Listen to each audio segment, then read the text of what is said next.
khairu ma tatlubu minhu ma huwa talibuhu minka. Sebaik-baik yang harus engkau minta dari Allah ialah apa yang Allah menyuruh kepadamu.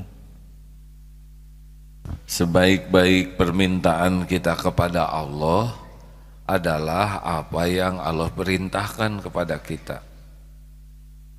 Ada perintah Allah, ada larangan Allah. Allah Subhanahu wa ta'ala pencipta kita. Dia yang paling tahu apa yang terbaik untuk kita. Allah paling tahu bagaimana diri kita karena Dia yang mendesain, Dia yang menciptakan lahir batin. Allah tahu kita ingin bahagia dan Dia pencipta bahagia. Allah tahu kita ingin mulia dan Dia yang memiliki kemuliaan. Allah tahu kita ingin selamat dunia akhirat. Dialah penyelamat. Nah, semua kebahagiaan, kemuliaan, keselamatan Allah simpan pada perintahnya. Jadi kalau ada perintah Allah tuh kita udah tahu di sinilah letak kebahagiaan, di sini letak kemuliaan, di sini letak keselamatan. Dan Allah menguji dengan nafsu.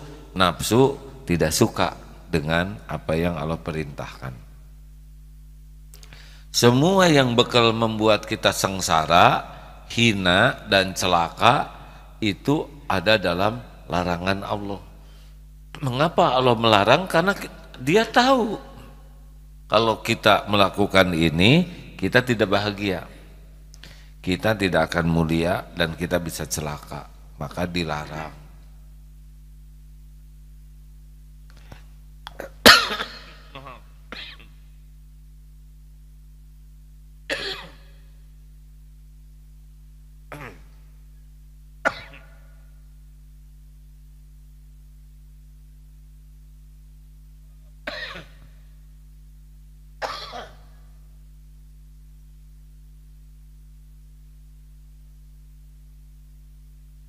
Semua orang berbaik sangka saya sedang saum.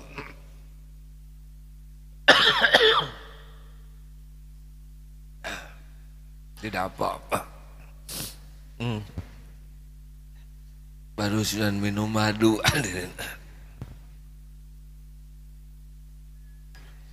Memang paling enak kalau begini batuk ada air hangat. Tapi kata guru saya tidak boleh meminta-minta.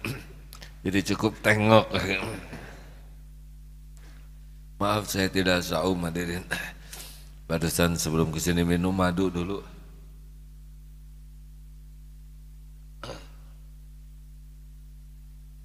Jadi bayangkan sweet sedikit saja barusan yang harusnya masuk ke saluran menuju pencernaan sedikit klepnya kebuka menuju ke paru-paru seperti itu. Tanpa kita bolak-balik klep ini. Itulah pengurusan Allah Subhanahu wa ta'ala. Makanya jangan risau dengan persoalan hidup ini, tapi risaulah kita jauh dari pertolongan Allah. Sampai di mana tadi? Sampai yang tadi ya. Jadi sekarang, nah ada yang namanya nafsu. Nafsu itu tidak suka tuh kepada yang Allah perintahkan. Memang udah begitu. Contoh, tahajud. Mana yang paling enak malam tuh? Menurut nafsu, tidur atau tahajud?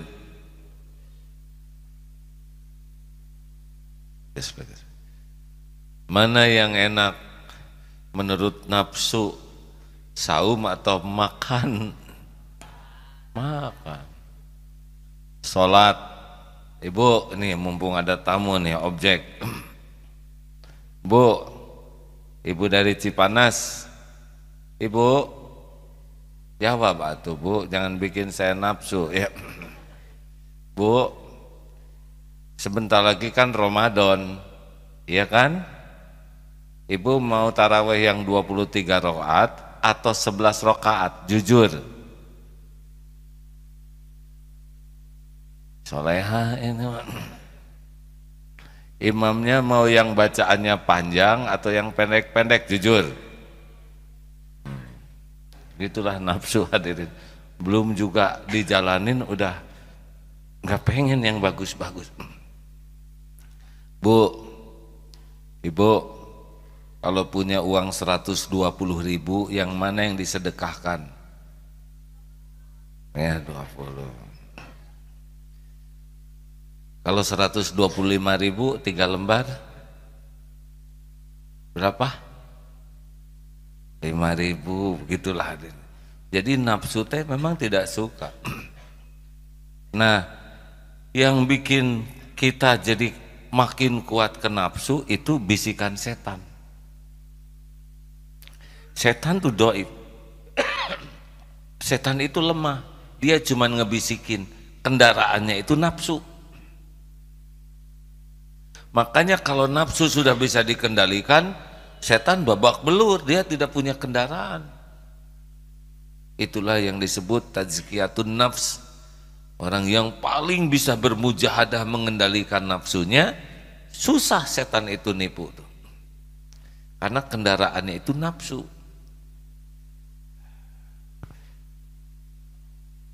Coba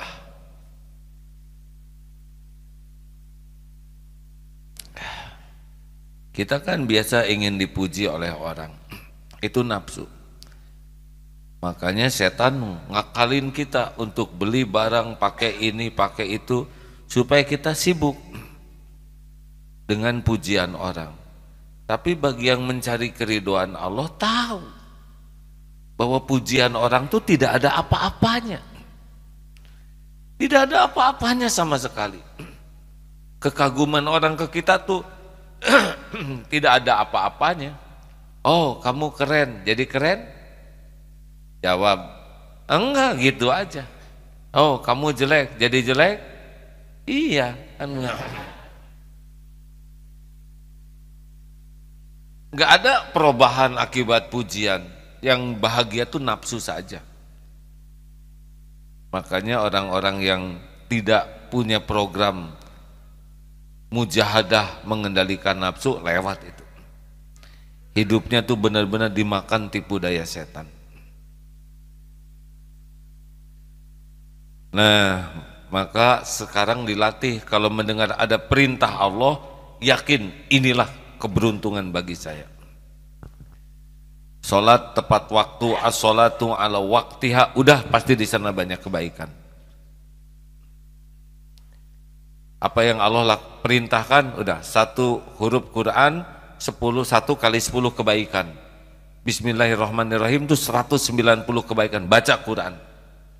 Sing ikhlas, pasti banyak kebaikan di sana. Nanti jadi tenang, jadi terbuka hidayah ke pintu hidayah lainnya, banyak kebaikan. Allah suka sedekah, udah nggak usah ragu, sedekah aja. Coba nanti lihat, gak akan jadi miskin, gak bisa. Allah yang nyuruh, masa Allah melitkan ke kita, ya. Makanya hadirin sekalian, la taqrabuz zina, jangan mendekati zina, udah jauhi aja. Pasti nafsu ngemeng-ngemeng, buka HP lihat, tidak. Gini ya, nafsu tuh sebetulnya nggak akan menguasai kita kalau kita disiplin. Nanti tes, kan ada lintasan hati. Tahajud nih, maunya ina atau ina, kita keluarkan sabihisma. Enggak berdaya dia, baca aja sabihisma, ya al-a'la. Takluk, nanti rokaat selanjutnya dia naik sedikit ayat kursi, keluarin ar-Rahman, ngejungkel tuh nafsu ya. Kita yang ngejungkel atau nafsu yang ngejungkel? Seperti mau sedekah, megang 2 lembar 10.000 dengan 100.000, masukkan yang 100.000 ke saku, ya. Jangan heran keluar jatuh dari saku, ada yang masukin ke kenceleng. Beneran hadirin, lawan itu gak apa-apa, dia cuman triplek lapuk kok. Bisikan-bisikannya tuh gak ada apa-apanya, cuman nipu aja. membisikkan, didobrak gak bisa apa-apa. Kayak bangun tidur mau tahajud, tenang 5 menit lagi, sampai jarumnya ngepas di angka 12. Sama kan setannya, sama kan? Ya yang dari saya pindah ke situ. Bangun aja. Nanti selalu pas habis bangun mau tahajud duduk dulu, tenang, tenang. Lihat HP, ada berita penting loh. Dah baca. Wuduh gawat. Pemilu nih. Lihat, buka. Wah, habis waktu. Itu tipu daya semua. Simpen, beres. Dunia baik-baik aja kok. Dokter bukan, spesialis bukan, presiden bukan. Apa kita mah hilang juga, dunia baik-baik aja. Betul? Kenapa harus selalu membuka HP pas bangun tidur? Lawan. Karena memang apa yang Allah suka itu tidak disukai nafsu. Tapi kalau kita melawannya, enggak akan melawan lagi dia. Takluk saja. Baca Quran, baca saja ya. Pasti maunya sedikit, baca terus.